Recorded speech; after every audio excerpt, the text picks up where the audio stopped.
সুপ্রিয় দর্শক, আপনারা দেখছেন এসপিএন বাংলা টিভি। দেখুন ও সাবস্ক্রাইব করুন এসপিএন বাংলা টিভি, দেশ ও মানুষের কথা বলে। আসলে কি আমাদের সন্তানদেরকে আমরা এই বঙ্গবীর খেতাবটা কার আছে, কে এটা বহন করছে শিখাতে পেরেছি? বঙ্গবীর হিসাবে আমাদের সন্তানরা চিনে কাদের সিদ্দিকী। কোথায় সেই বঙ্গবীর? 5ই আগস্ট কোথায় ছিল সেই বঙ্গবীর? সে থাকার কথা ছিল সবার আগে। সে তো বঙ্গবীর খেতাব নিয়ে চলছে। সে মঞ্চে উঠে সবাইকে যেভাবে গর্জন দিয়ে বলে, ধিক্কার জানাই তার এই গর্জনকে। আমাদের শিশু সন্তানেরা, ছোট ছোট বাচ্চারা, ক্লাস 5 থেকে শুরু করছে বাচ্চারা, তারা নিজেরাও জানে তাদের লড়াই করতে হবে। কলেজ ভার্সিটির কথা বলবো না, এটা তো সবাই জানে, কিন্তু আমাদের ছোট ছোট বাচ্চারা যে রাজপথে ছিল 5ই আগস্ট, সেটা অনেকেরই জানা নেই। আমাদের সেই বাচ্চাদের কথা মনে রাখতে হবে। ওই বাচ্চারা পর্যন্ত জেনে গেছে আমরা স্বৈরাচার মুক্ত না, আমাদের স্বৈরাচার মুক্ত হতে হবে।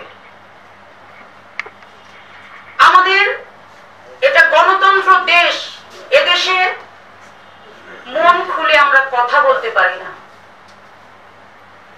আমাদের আবেগ প্রকাশ করতে পারি না, আমরা নিজেদের স্বাধীনতা প্রকাশ করতে পারি না।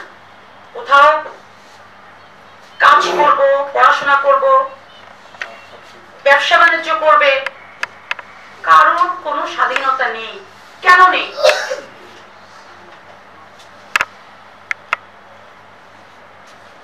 স্বৈরাচারী হাসিনা দীর্ঘদিন বাকশাল কায়েম করতে চেয়েছিল এই দেশে। আমরা বাংলার জনগণ আমরা জেনে গেছি আমাদের রুখে দাঁড়াতে হবে।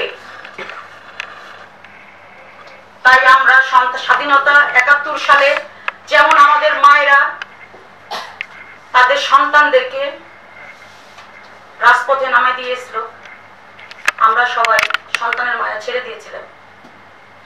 দেশের স্বাধীনতা চাই। এই 5ই আগস্টেও তাই হয়েছে। 3 মাসের শিশুকে নিয়ে রাজপথে নেমেছে। ওই শিশুর মায়া মা করেনি। যদি শিশুকে আমরা ভবিষ্যতে তার ভালো একটা দিন তাকে উপহার দিতে না পারি, তার লাইফটাকে উজ্জ্বল করতে না পারি, তাহলে সে শহীদ হয়ে যাক। এই স্বৈরাচারী ফ্যাসিবাদ সরকারের হাত ধরে গুটি গুটি পায়ে শুধু এই স্বৈরাচারী শিখে যাবে, ভালো কিছু আর আমাদের সন্তানেরা শিখতে পারবে না। এটা জেনে যখন মায়েরা বুঝতে পারছে এই বিষয়টা, তখন কিন্তু আর মায়েরা ঘরে বসে থাকে নাই। ছোট ছোট বাচ্চা নিয়ে বাবা মা, আমাদের সন্তানেরা রাজপথে যেভাবে 5ই আগস্ট ছুটে আসছে এই বাংলার জনতার অধিকার ফিরে দেওয়ার জন্য। আজ আমরা স্বাধীন